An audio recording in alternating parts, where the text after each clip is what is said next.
Zoroastrianism is one of the world's oldest living religions, and its theology is built almost entirely around a deep reverence for the natural world. Throughout the year, followers celebrate 6 sacred festivals known as the Gahambars.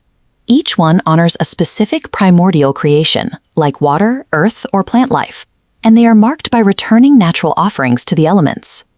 This focus on the environment is a strict cosmic law. The faith teaches a symbiotic relationship. Humans must care for the earth, and in return, the earth sustains humanity. Because of this deep ecological bond, celebrating these festivals at their proper time in the natural cycle is a religious requirement to maintain harmony in the universe, which creates a rather glaring contradiction today. Right now, the Parsi community in India celebrates Nowruz, their ancient New Year and spring equinox festival, in the sweltering heat of August. Meanwhile, another sect of the exact same faith holds their spring festival in the middle of July. This diagram shows what happened to the global Zoroastrian timeline. Over centuries, their unified calendar splintered into 3 completely separate tracks: the Shenshai, the Kadmi, and the Fasli. A religion that demands absolute harmony with the environment now observes its most sacred ecological days entirely out of sync with the natural seasons. Here is how the ancient Iranian calendar was structured. It had exactly 12 months of 30 days each. At the end of the year, 5 sacred days, known as the Gathas, were added to create a strict 365-day cycle. But a true solar year is about 365.24 days. Without a leap year rule to account for those extra fractions of a day, a rigid 365-day calendar slowly drifts backward against the seasons, losing about 1 day every 4 years. To fix this drift, the ancient Zoroastrians used a heavy-handed mathematical solution. Once every 120 years, they would insert an entire 13th month, slamming the calendar back into perfect alignment with the spring equinox. Executing a massive, century-wide correction required immense coordination from centralized religious authorities. It was a delicate system, highly vulnerable to the chaos of war and migration. When Arab conquests forced many Zoroastrians to flee to India, that centralized authority collapsed. The newly established Indian diaspora, known as the Parsis, managed to add the leap month one last time in the year 1129. After that, the practice was forgotten.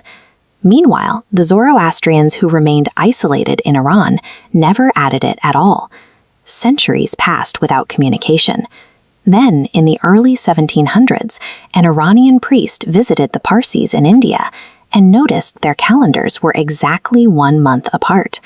By 1745, this mathematical discrepancy erupted into a theological schism. The community cleaved in two. Most Indian traditionalists kept their local calendar, which became known as the Shenshai. A smaller group adopted the Iranian timeline, believing it to be more authentic, and called themselves the Kadmi. Decades later, in 1906, a Bombay scholar named Khorshedji Kama proposed a logical solution. He created the Fasli, or seasonal calendar. Instead of a massive 120-year correction, it simply borrowed the modern Gregorian method, adding 1 leap day every 4 years to permanently lock the new year to the spring equinox. While mathematically sound, the fix failed to unite the community.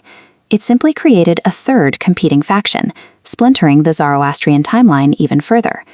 If the Fasli calendar perfectly realigns the faith with its ecological roots, why hasn't the entire global community adopted it? This diagram illustrates the primary theological objection.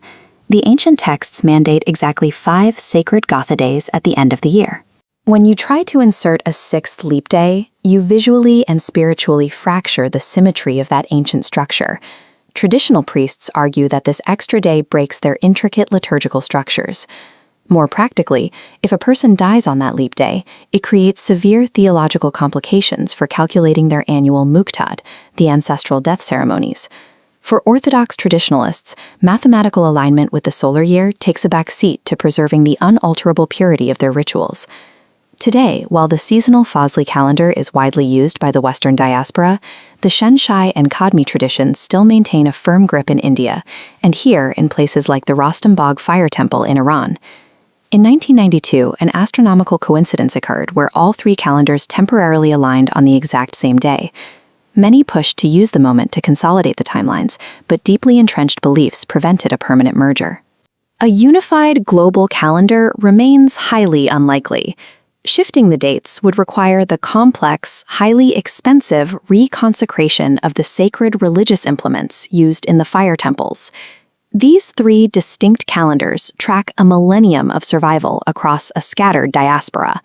They represent a community that prioritized the continuity of its sacred rituals through isolation and migration, ensuring the fires never went out, even as the dates drifted away from the sun. In terms of strong community bonds, Ham-Bara represents the ultimate concept of shared destiny, collective responsibility, and mutual support. It goes far beyond simply dividing physical assets.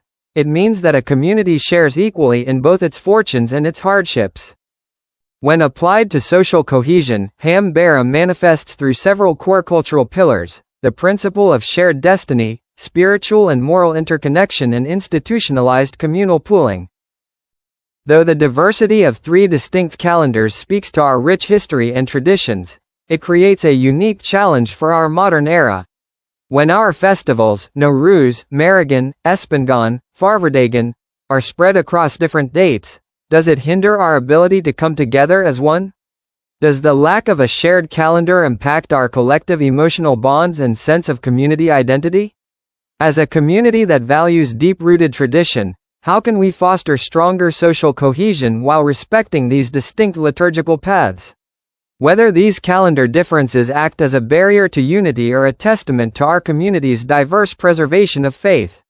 Let's try to know further. As one of the world's smallest surviving religious communities, the endurance of the Zoroastrian faith relies almost entirely on the strength of its social bonds. A micro-minority simply cannot afford to stand alone. Yet today, this incredibly close-knit group finds itself fractured. A bitter administrative dispute over how to calculate the ancient religious calendar has driven wedges between families and congregations. This diagram tracks the timeline of community celebrations. Notice how what should be a single unified string of events violently splits into three divergent, isolated parallel lines. Different sects are now observing the exact same communal festivals, but completely isolated from one another on entirely different dates. Those adhering strictly to their specific calendar calculations often defend this separation as a necessary burden.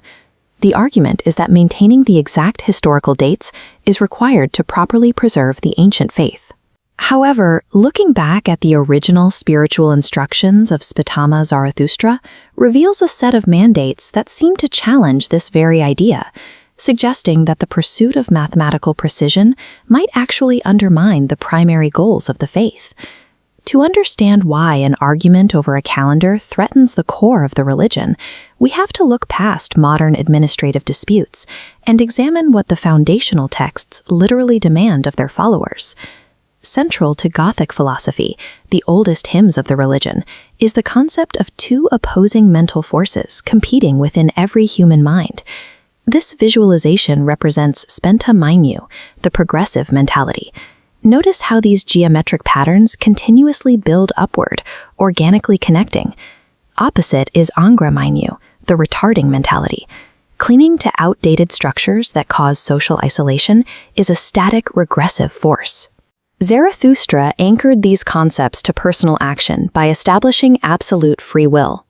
In Yasna 30.2, he instructs his followers to hear the best teachings, ponder them with a bright mind, and make a choice for themselves. Followers are expected to use active reasoning rather than acting as helpless subjects to ancestral habits or unyielding administrative decrees. True orthodoxy in this faith is not found in blind obedience to an old mathematical formula. It is the active, reasoned choice to replace divisive structures with active goodness and build a progressive, constructive future together. How does this abstract philosophy translate into physical practice? The answer lies in the functional, real-world design behind ancient Zoroastrian festivals. The sociological engine powering all of these celebrations is a concept called Ham-Bara, which translates directly to sharing or participation. The seasonal feasts known as Gahanbars operated as egalitarian social technology. They were explicitly designed to bring the rich and the poor to a common platform, where resources were shared and prayer was a collective act. Even the physical vessels used during the sacred days of Muqtad, known as the Bera, derived their name from this exact Persian root for sharing. The object itself is a material symbol of an unbroken, unified community. When modern sects celebrate these same seasonal markers on 3 separate, isolated dates, they dismantle the unifying, nature-attuned purpose of the events. These festivals are social machinery built to manufacture egalitarianism, joy, and hope. When a community divides to celebrate them separately, that machinery breaks. The Gathas issue a direct, solemn warning about breaking this machinery. Yasna 53:7 cautions that if you deliberately separate yourself from the brotherhood, then woe will be your word at the end of things. Imposing isolation on oneself over rigid calendar dogma is viewed as a deliberate false selection. Under the rules of free will, choosing a path of division under the guise of tradition brings the consequence of a chaotic, fractured world. The ultimate aspiration of the religion is the Magga, the Great Fellowship. This is the goal of a universal union bound together by love, reason, and the active practice of truth. Holding on to a bitter administrative dispute over when a calendar year begins stands in stark contrast to the immense weight of achieving this universal spiritual fraternity. True tradition cannot be preserved through unyielding mathematical alignments. It only survives in the living, breathing spirit of mutual love within the congregation. To follow the teachings of Spitama Zarathustra is to make a definitive choice. It requires prioritizing collective celebration and unbreakable social bonds over dogmatic division, acting together to make the world brilliant and whole. चाहिए हमें ज़रथोश्ती रे मज़दयास्नी नेक कुल जहां साथे दोस्ती रखिए निभाविए take मुत्थिज भर आतोलो सवेलम no शंगार रे बोले बला बोलो तेनी सहु नर ने नार।